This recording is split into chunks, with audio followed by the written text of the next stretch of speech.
What's up, 20-1? Hope you guys have already had a chance to look at part 1 of solving radicals and you're feeling pretty comfortable. Today, or I guess for this video, what we're going to look at is solving radical equations when there are two radicals involved. And I'll look at the various types of questions that we can run into over the course of this. So I did the same thing as I did with that previous video where it gives you an outline of steps for solving radical equations. Pretty similar to before. In this particular video, we're not going to talk about restrictions on the domain like we did. We're just going to solve and then check for extraneous roots.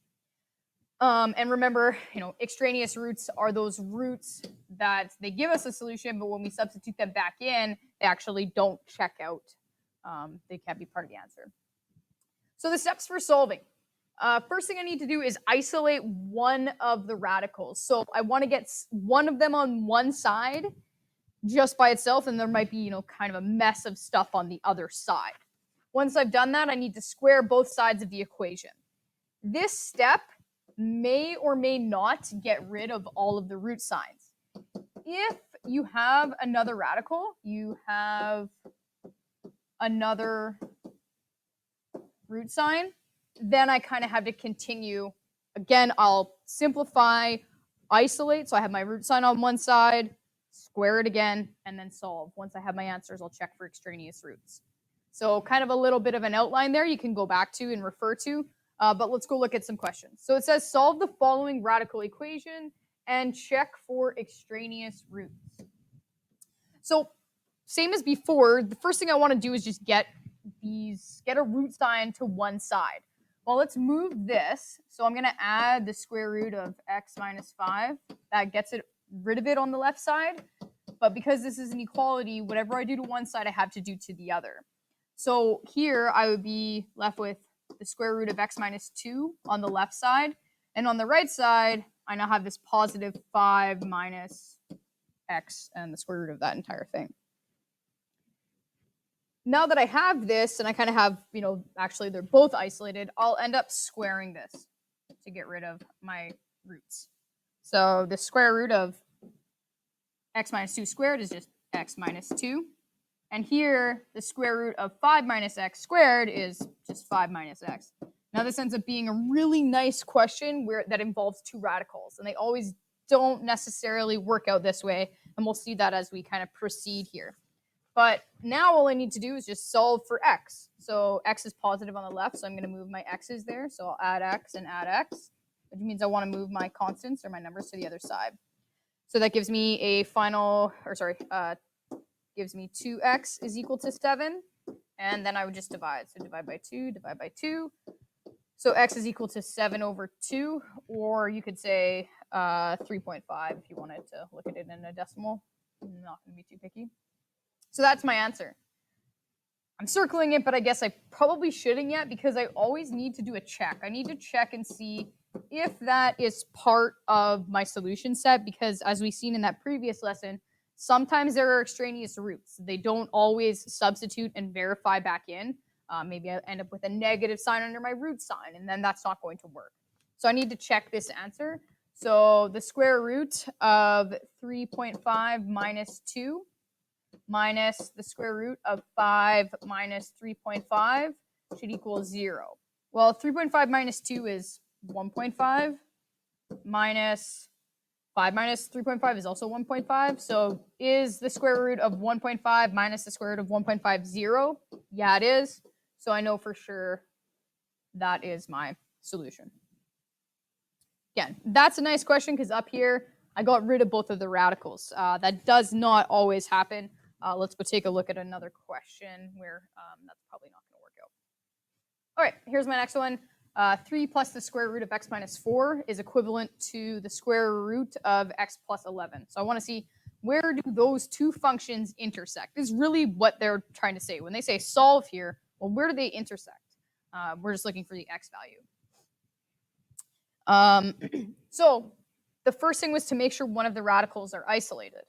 This one isn't isolated because I have the 3 here, but this one is isolated because there's nothing on the right side with that radical. So I'll square it. And what we do to one side, we do to the other. So the left side here ends up being a little bit messy because really what I have is two of these. 3 plus x minus 4 and 3 plus root x minus 4. And this is where our multiplying radicals comes back into play. So if I'm going to FOIL this out or multiply this out, 3 times 3 is 9, and then 3 times the square root of x minus 4 is just going to be 3 root x minus 4. Got to do the same thing to the next part. So 3 times, again, root x minus 4, so plus 3 root x minus 4. And then root x minus 4 times root x minus 4, well, that's the same as squaring it. So that just gets rid of the root sign. So this would be plus x minus 4.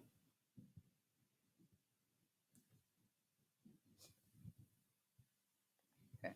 On the right side, I haven't touched that yet, well, the square root of x plus 11 is being squared, so that just gets rid of this. So x plus 11, x plus 11. And I kind of have this really ugly, formula going on here, so I'm just going to try and simplify the left side here as much as possible. So 9 and minus 4 can come together to give me 5. These guys are like terms. I can add them, and remember, adding rules for radicals are same index, so those are both 2, and the same radicand, which is both x minus 4. So I can add those together, so that would be a plus 6 root x minus 4, and plus x is equal to x plus 11. Now, once I got rid of one of the radicals, now this just becomes a question like we did in the previous video. So I need to get everything to the other side except for the radical, which I will then square. So I'll subtract x. Well, x minus x is 0, so my x is just canceled out here as well. I'll minus 5 and minus 5, so now I'm left with 6 root x minus 4 is equal to 11 minus 5 is 6, and I'll divide that by 6. That cancels out, so I'm left with x minus 4 is equal to 1. And to solve for the radical, well, I have my radical isolated. Now I can square. So the square root of x minus 4 squared is x minus 4 is equal to 1. So to solve for x, I'll add 4. So x is equal to 5. But I can't say that is for sure, the x value where these two functions would cross, because I need to check that that's going to work. And so to check here, what is it? I said x is equal to 5. We'll substitute that into the original function. Make sure when you check, you go back into the original. So this would be 3 plus the square root of 5 minus 4. So that's just 3 plus the square root of 1, so 4. Does that equal 5, the square root of 5 plus 11? So the square root of 5 plus 11, well, that's the square root of 16. That's equal to 4. So I know that that's the correct value. Now, I know that's the correct value, but I guess as another form of verification for myself, and just so we know, is even the stuff that we did yesterday, I can always verify that on my calculator, right? I take this original function, and we did this in previous units, is you make this y1, you make this y2, and we want to go see the x value of where they cross. So my y1 is 3 plus the square root of x minus 4, that's y1. y2 is the other side, which is the square root of x plus 11. If you're trying to verify those on the calculator by yourself, and you have a different calculator than this one, just make sure you're putting in enough brackets. So if I graph that, well, we can see that's looks like they intersect right there, so I can calculate my intersection. First curve, enter. Oh, it doesn't see one. First curve, enter. Second curve, enter. Second curve doesn't like my second curve. So calculate the intersect. First curve. Sure. Enter. Oh, I gotta find a y value that actually exists. That's why it's not liking this. So first curve, enter. Second curve, enter. guess right around there. It tells me my intersection is at 5, which is what we had found, the x value that satisfies that condition. Okay, so I can always use my graphing calculator to help me verify my answer there if I want to. I got one more question here that I want to look at, a little bit more complicated, and then you can either try this on your own if you want to pause, or if you think you're ready, go ahead and just start some homework questions on your own. But I do want to show this one because it's quite a little bit more complicated than the other one. Okay, so the process is the same where I need to isolate one of these radicals. This one's positive, so I'm just going to add 2x minus 1 and get that to the other side. So plus root 2x minus 1. So the square root of 4x plus 5 is equal to 2 plus square root of 2x minus 1. Because this radical is isolated, I will square. On the left side, I'd be left with 4x plus 5, because squaring that square root just gets rid of it. And on the second side here, I actually have 2 of these, which I will then need to multiply out. Okay, so 2 times 2 is 4. 2 times root 2x minus 1, so plus 2 root 2x minus 1. Multiply here, so plus 2 root 2x minus 1. And multiply the last one, which is the same as squaring because they're being multiplied by each other. So I'd have plus 2x minus 1. Process is going to be the same as before, where I kind of have this really messy thing and I want to isolate the radical, but first I'll simplify as much as I can. So the 4 and the negative 1 can come together to give me 3. These two terms, because they're squared, we should end up with my middle terms of FOIL being able to be combined because the index is the same and so is the radicand. So this would be 2 plus 2 is 4 root 2x minus 1. My radicand stays the same, plus 2x. And now I need to move everything to the other side. So I'll subtract 2x here and subtract 2x here, as well as subtract a 3 and subtract a 3. So I'll simplify that for now. 4x minus 2x is 2x, and 5 minus 3 is a positive 2, is equivalent to 4 square root 2 minus 1.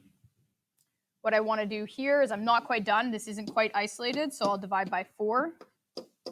So I'm left with a 0.5x plus 0.5 is equal to the square root of 2x minus 1.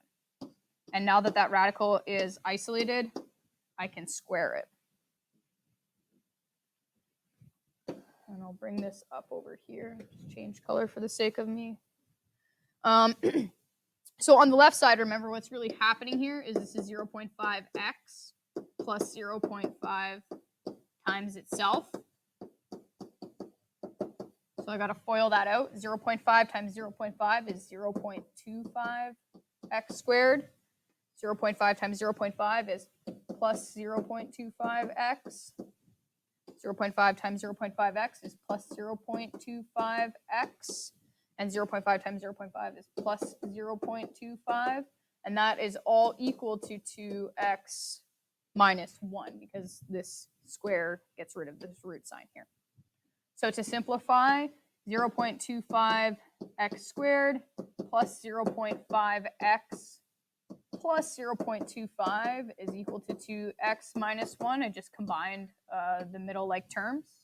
And now I'm going to have to get this all to one side and try to factor it. So I would subtract a 2x from the middle term and add 1 to the constant. So I have 0.25x squared minus 1.5x plus 1.25 equals 0. And now I need to find, solve for x here. And I can do that by factoring. I could do that by using the quadratic formula. I could do that by completing the squares and solving from there. When I look at this, I notice that all of those could be removed. I could remove the greatest common factor of 0.25 from each of those terms. So I'm left with x squared minus 6x plus 5 equals 0. And I can see that, and I know that's a trinomial. So I'm looking for two numbers that multiply to 5 but add to negative 6. My GCF out front stays the same. So two numbers that multiply to 5 but add to -6, x minus 1, x minus 6 equals 0. And so the x value for each of these is just opposite of what they appear. So x is equal to 1 and x is equal to 6. But I need to verify that, right? I'm not sure. Maybe those both work as an intersection. Maybe they don't. So I need to go back up and check here. Okay, we're not doing restrictions here because I have multiple radical functions. We're just going to go check my answer. So I'll check, what was it, 1 and 5? That should say 1 and 5 because that's 5 multiplying to 5. So check.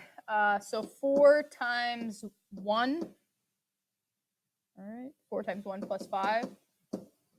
So that's the square root of 9 minus the square root of 2 times 1 minus 1. So minus the square root of 1 needs to equal 2. Well, does 3 minus 1 equal 2? Yeah. So we know that x equals 1 is an answer. Now we need to go check the same thing for my other function. So what was it, 5? So 4 times 5 plus 5. So 20 plus 5, the square root of 25 is 5. Plus the square root of 2 times 5 is 10 minus 1 is the square root of 9. So, oh, sorry, I changed that from a minus to a, that's minus. 5 minus 3, does that equal 2? Yeah, it does. So that means 5 is also the answer. I could also put this in as y1 and this in as y2 to check if I wanted to. All right. Example 2 is really just a basic substituting the values into the formula. So I don't plan on going through example number 2. If you're curious, just check the note package that I posted. All right. Done some homework and you feel comfortable, make sure you check your answers with my answers online. You can also verify with your calculator. And once you've done that and you think you're ready, go try the quiz. The quiz is on both of the video lessons from part 1 and part 2 of solving radicals. Okay. Thank you for listening.